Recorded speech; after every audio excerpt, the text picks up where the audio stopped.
I've mentioned before, I believe it was episode 11, when someone no-showed to an appointment. And I talked about how I was really triggered and I felt really disrespected because someone didn't have the courtesy to cancel or to just, fill me in why they didn't show up. And this episode, I had another huge trigger moment that was similar. So, without getting into too much detail of exactly what happened, um, it was it was a meeting that I was, supposed to attend, and there was just a lot of miscommunication on the time, what was covered in that meeting. It was just between me and this other person.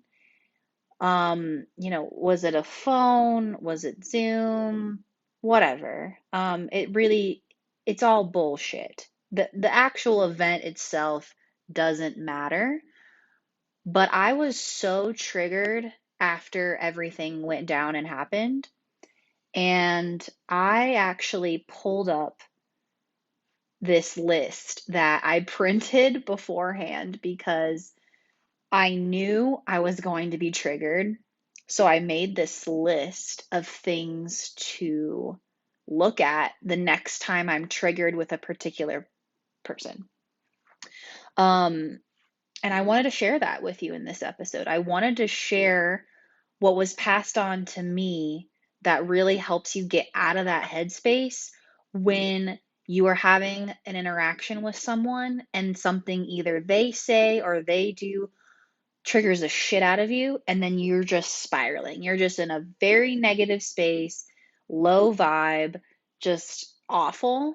So I wanted to share with you in this episode this really handy list, if you will, and just kind of read it out to you, give you a little bit of backstory, and see how this can help you the next time you are having a triggering moment or you're having some conflict with an individual. We'll be right back after the break. And now back to the show.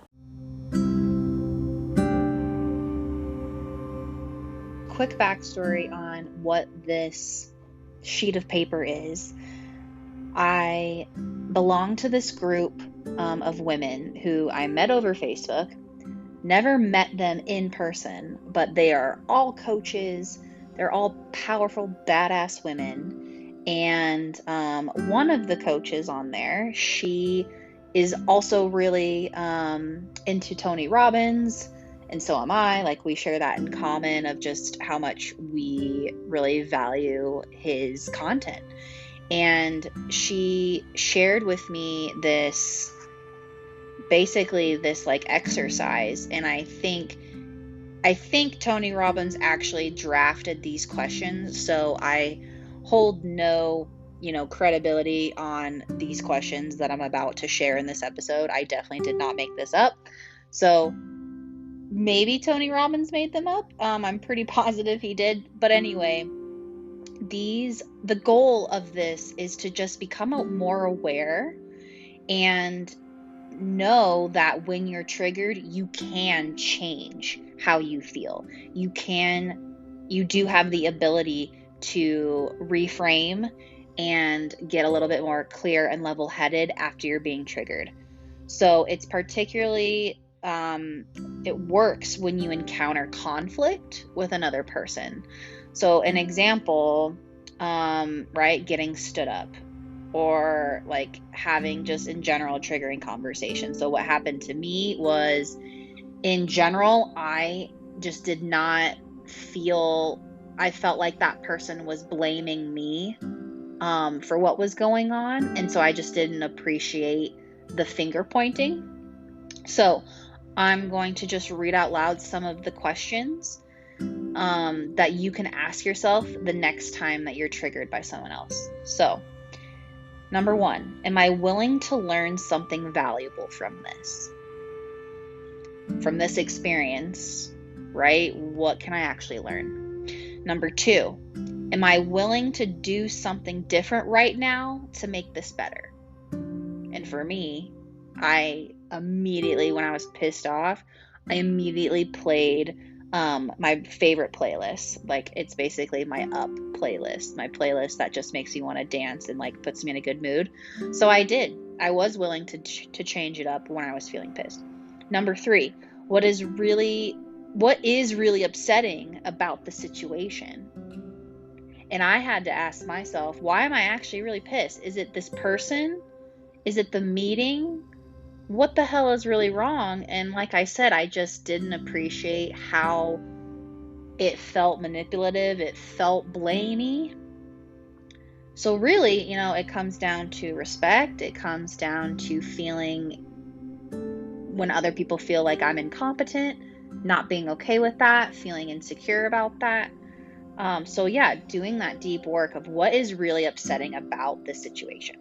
Number 4, what is the specific meaning that I've linked this to, right? So kind of how I was saying earlier, I have an attachment with this specific situation, and I'm able to say that out loud. I'm able to recognize I'm actually linking a lot of, fears, worries, anxieties to this situation and to this specific person that actually has nothing to do with it. Number 5, could this be a misperception or a misinterpretation on my part? And number 6, do I have all the information possible to know absolutely exactly what this really means? And to answer that, no. I had just a glimpse of something that happened between us that just totally derailed all of it. So I didn't have the whole story. I didn't know what was going on. I wasn't thinking about it from this other person's lens. And number 7, what else could this mean? Come up with at least 3 alternative meanings. Aim for meanings that empower you. So maybe in this thing that was pissing me off, the other person had a bad day, or the other person misunderstood because everything we do nowadays is over text and email, so there was no interpretation of tone, right? Like coming up with different meanings of what else could have happened, what else could have gone differently. And number 8, what do I need in order to feel good right now? Do I need to change my perception? Do I need to find out more information? Do I need to apologize? Do I need to change my thinking?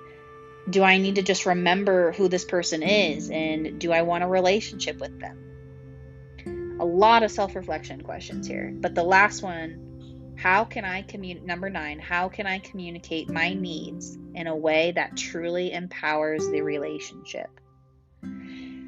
So in this particular circumstance where I'm venting and I'm saying about this meeting and this other person and whatever, and really, like, I have no special relationship with this person either. It's not like this is my mother or a close friend or anything. So I can still improve the relationship. I can still come across like I give a shit and be compassionate, and remembering to not just accept, oh, my feelings are hurt, so I'm going to lash out.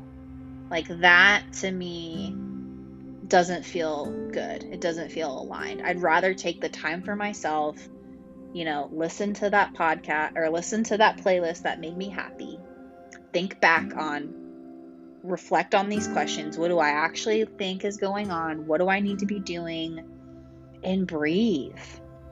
It's okay to be triggered. We're always going to be triggered no matter what. But just thinking about these questions just immediately snaps you out of it, because it's something bigger than yourself. And after time passes, you'll probably forget about it. But yeah, I really just wanted to share these powerful questions with you, and to think the next time that you are triggered and you're having a very difficult conversation with somebody else and you're in a conflict, use the 24-hour rule, right? Don't talk to that other person for 24 hours until you thought about on your end and cleaning your side of the street.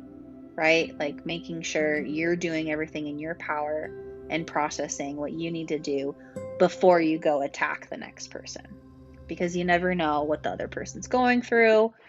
We don't have all the information, even if we assume we do.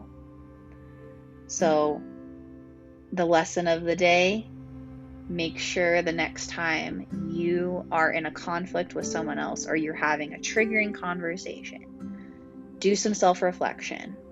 There's more to the story.